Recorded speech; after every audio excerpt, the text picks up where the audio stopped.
మీ భూమి పట్టా భూమి అయినప్పటికీ కూడా రిజిస్ట్రేషన్ కావడం లేదా? సబ్ రిజిస్ట్రార్ కార్యాలయంలో ఈ సర్వే నెంబర్ నిషేధిత జాబితాలో ఉంది అని చెబుతున్నారా? అయితే మీరు ఆందోళన చెందాల్సిన అవసరం లేదు. చాలా సందర్భాలలో ప్రైవేటు పట్టా భూములు కూడా రికార్డులలో జరిగినటువంటి పొరపాట్ల కారణంగా 22A అంటే నిషేధిత జాబితాలో చేరిపోతాయి. దీంతో భూమిని అమ్మడం, కొనుగోలు చేయడం, బహుమతిగా ఇవ్వడం లేదా రిజిస్ట్రేషన్ చేయడం కష్టమవుతుంది. అయితే అసలు నిషేధిత జాబితా అంటే ఏమిటి? పట్టా భూమి అందులో ఎలా చేరుతుంది? అలాంటి భూమిని జాబితా నుంచి తొలగించుకోవడం ఏ అధికారిని సంప్రదించాలి? ఏ పత్రాలు అవసరం? కోర్టుకు వెళ్లాల్సిన అవసరం ఎప్పుడు వస్తుంది? ఈ అన్ని ముఖ్యమైనటువంటి విషయాలను చట్టపరంగా సులభమైన భాషలో ఈ వీడియోలో పూర్తిగా వివరించబోతున్నాను. ఈ వీడియోను చివరి వరకు చూడండి, ఎందుకంటే ఒక చిన్న పొరపాటు వల్ల మీ భూమి లావాదేవీలు పూర్తిగా ఆగిపోయే ప్రమాదం ఉంటుంది. Represented by La Lens TV.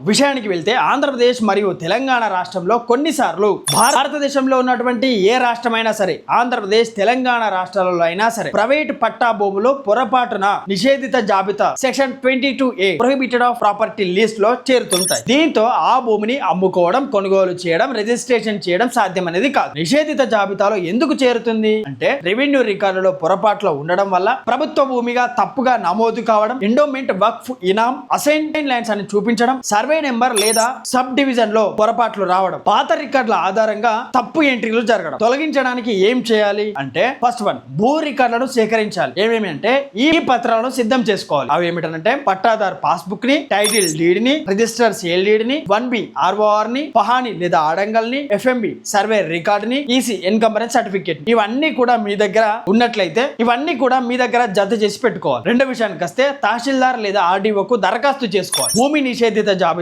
పొరపాటున చేరి ఉందని వివరిస్తూ తహసీల్దార్ గారికి, RDO రెవెన్యూ డివిజనల్ ఆఫీసర్ గారికి, జిల్లా కలెక్టర్ గారికి వద్ద ప్రాతినిధ్యం ఇవ్వవచ్చు. అంటే లెటర్ రూపంలో వారికి వివరణాత్మకంగా వివరించి ఇవ్వవచ్చు. మూడో విషయానికి వస్తే విచారణ. రెవెన్యూ అధికారులు భూమి యొక్క స్వభావం, యాజమాన్యపు హక్కులు, పాత రికార్డులు పరిశీలించి నివేదికను తయారు చేస్తారు. నాలుగో విషయానికి వస్తే జాబితా నుండి తొలగింపు. అంటే భూమి నిజంగా ప్రైవేటు భూమేనా కాదా నిర్ధారణ అయిన తర్వాత సంబంధిత అధికారిక సిఫారసుతో 22A నిషేధిత జాబితా నుండి తొలగించే చర్య తీసుకుంటారు. అధికారులు చర్య తీసుకోకపోతే అప్పుడు భూ యాజమాని హైకోర్టు రిట్ పిటిషన్ దాఖలు చేసుకోవచ్చు. అవసరమైతే సివిల్ కోర్టులో డిక్లరేషన్ సూట్ కూడా వేసుకోవచ్చు. కోర్టులు అనేక సందర్భాలలో ప్రైవేటు పట్టా భూమి తప్పుగా నిషేధిత జాబితాలో ఉంచరాదు అని స్పష్టం చేసింది. ముఖ్యమైన సూచన ఏంటంటే, భూమి నిషేధిత జాబితాలో ఉందని తెలిసిన వెంటనే మీ భూమి పోర్టల్ ఆంధ్రప్రదేశ్ లో అయితే, తెలంగాణలో అయితే ధరణి లేదా భూభారతి పోర్టల్లో పరిశీలించుకోవాలి. రికార్డులని సేకరించండి. రెవెన్యూ అధికారులకి లిఖితపూర్వకమైనటువంటి దరఖాస్తు ఇవ్వాలి. అవసరమైతే న్యాయవాది సహాయంతో కోర్టును కూడా ఆశ్రయించుకోవచ్చు. పట్టా భూమి నిషేధిత జాబితాలో చేరిందంటే భూమి యొక్క హక్కులు పూర్తిగా పోయినట్టు కాదు. సరైన రికార్డులు, రెవెన్యూ విచారణ, అవసరమైతే కోర్టు ఆదేశాలతో భూమిని నిషేధిత జాబితాలో నుంచి తొలగించుకోవచ్చు. అయితే భారతదేశంలో భూమికి సంబంధించినటువంటి ముఖ్యమైన చట్టాలు కూడా ఉన్నాయి. అవి ఏమిటంటే భూమి కొనుగోలు, అమ్మకం, వారసత్వ రిజిస్ట్రేషన్, భూమి యొక్క స్వాధీనం, ఆక్రమణలు, పంచాయతీలు వంటి సంబంధించినటువంటి అంశాలు నియంత్రించేటువంటి అనేక కేంద్ర మరియు రాష్ట్రాలకు సంబంధించినటువంటి చట్టాలు కూడా ఉన్నాయి. అవి ఏమిటంటే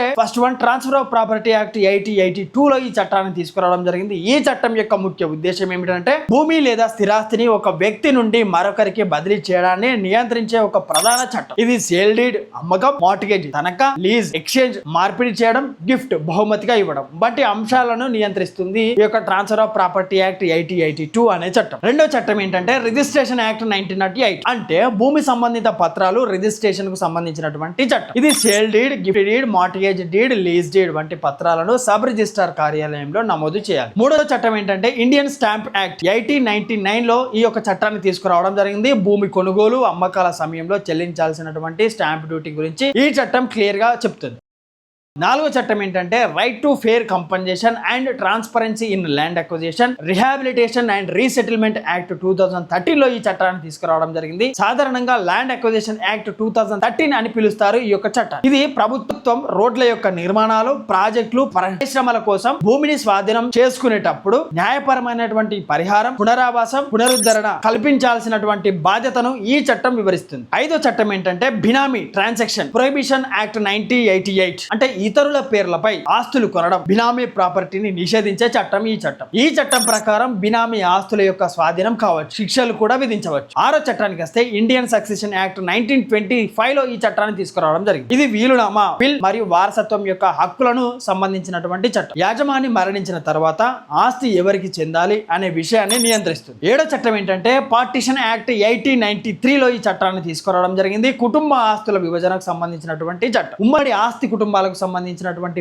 భాగాలుగా పంచుకునే ప్రక్రియను నియంత్రిస్తుంది. 8వ చట్టం ఏంటంటే స్పెసిఫిక్ రిలీఫ్ యాక్ట్ 1963 లో ఈ చట్టాన్ని తీసుకురావడం జరిగింది. భూమి యొక్క వివాదాలలో injunction suit, declaration suit, cancellation of sale deed, recovery of possession వంటి పరిహారాలను కోర్టు ద్వారా పొందేందుకు ఉపయోగించే చట్టం ఈ యొక్క చట్టం. 9వ చట్టం ఏంటంటే ఇండియన్ ఈస్మెంట్ యాక్ట్ 1882 లో ఈ చట్టాన్ని తీసుకురావడం జరిగింది. ఇతరుల భూమిపై కొన్ని హక్కులను సంబంధించినటువంటి చట్టం. ఉదాహరణకి దారి హక్కు, రైట్ ఆఫ్ వే, నీటి హక్కు, వెలుతురుకు సంబంధించినటువంటి హక్కు, వీటన్నిటికి సంబంధించి ఇండియన్ ఈస్మెంట్ యాక్ట్ 1882 అనేది పనిచేస్తుంది. 10వ చట్టం ఏంటంటే రాష్ట్ర భూ రెవెన్యూ చట్టాలు, అంటే స్టేట్ రెవెన్యూ లాస్. ప్రతి రాష్ట్రానికి వేర్వేరు చట్టాలు కూడా ఉంటాయి. అందులో తెలంగాణ రాష్ట్రానికి సంబంధించి Telangana right in land of pattadar passbook act అనే చట్టం కూడా ఉంది. ఈ చట్టం ద్వారా ధరణి వ్యవస్థ గాని, భూభారతి వ్యవస్థ గాని పనిచేస్తుంది. ఆంధ్రప్రదేశ్ లో అయితే Andhra Pradesh right in land pattadar passbook act అనేది ఉంది. ఇలాంటి చట్టాలు భూ రికార్డులు, మ్యుటేషన్ పట్టాలు వంటి చట్టాలు భూ రికార్డులు, మ్యుటేషన్, పట్టాదార్ పాస్బుక్ వీటన్నిటిని కూడా నియంత్రిస్తాయి. అయితే తప్పకుండా తెలుసుకోవాల్సినటువంటి ఒక ముఖ్యమైనటువంటి 5 ల్యాండ్ లాస్ ఏంటంటే ట్రాన్స్ఫర్ ఆఫ్ ప్రాపర్టీ యాక్ట్ 1882 లో ఈ చట్టాన్ని తీసుకురావడం జరిగింది. 2వ చట్టం వచ్చేసి రిజిస్ట్రేషన్ యాక్ట్ 1908 లో ఈ చట్టాన్ని తీసుకురావడం జరిగింది. 3వ చట్టం వచ్చేసి ల్యాండ్ అక్విజిషన్ యాక్ట్ 2013 లో ఈ చట్టాన్ని తీసుకొచ్చుకోవడం జరిగింది. 4వ చట్టానికి వచ్చేసి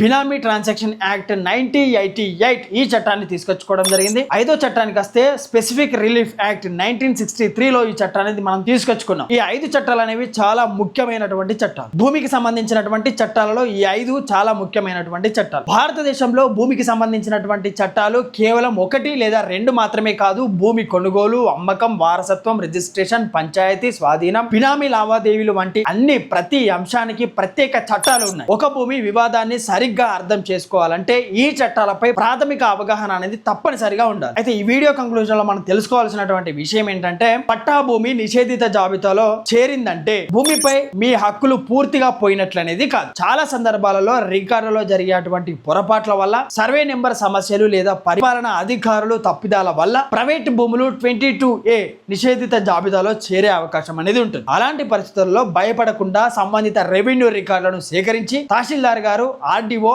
లేదా ఇతర సంబంధిత అధికారులను సంప్రదించి చట్టబద్ధమైనటువంటి ప్రక్రియ ద్వారా సమస్యను పరిష్కరించుకోవచ్చు. అవసరమైతే కోర్టును కూడా ఆశ్రయించవచ్చు. గుర్తుంచుకోండి, భూమిని సంబంధించినటువంటి ఏ సమస్య అయినా సరే సరైన పత్రాలు వాటితో పాటు చట్టపరమైన చర్యలతో పరిష్కారం పొందే అవకాశం ఉంటుంది. ఇప్పటి వరకు ఈ వీడియోలో నిషేధిత జాబితా అంటే ఏమిటి, ఒకవేళ మన భూమి నిషేధిత జాబితాలో చేరినట్లయితే ఎలా గుర్తించాలి, వాటికి సంబంధించినటువంటి పత్రాలను తీసుకొని ఎవరికి ఇవ్వాలి అనే విధానాలు, విషయాలన్నింటినీ కూడా ఈ వీడియోలో మనం క్లియర్ గా మనం తెలుసుకున్నాం కదా. ఈ వీడియో మీకు ఉపయోగకరంగా అనిపిస్తే లైక్ చేయండి, షేర్ చేయండి. అలాగే భూ సంబంధిత ల్యాండ్ లాస్, అలాగే భూమి మరియు చట్టాలకు సంబంధించినటువంటి మరిన్ని అవగాహన వీడియోల కోసం మన లాలెన్స్ టీవీ ఛానల్ ని సబ్స్క్రైబ్ కూడా చేసుకోండి. మన లాలెన్స్ టీవీలో జాయిన్ కూడా కావచ్చు. మరొక కొత్త లా అవేర్నెస్ వీడియోతో మళ్ళీ కలుస్తాను. నేను మీ కొంగంటి రాజు ఫ్రమ్ లాలెన్స్ టీవీ. Thank you.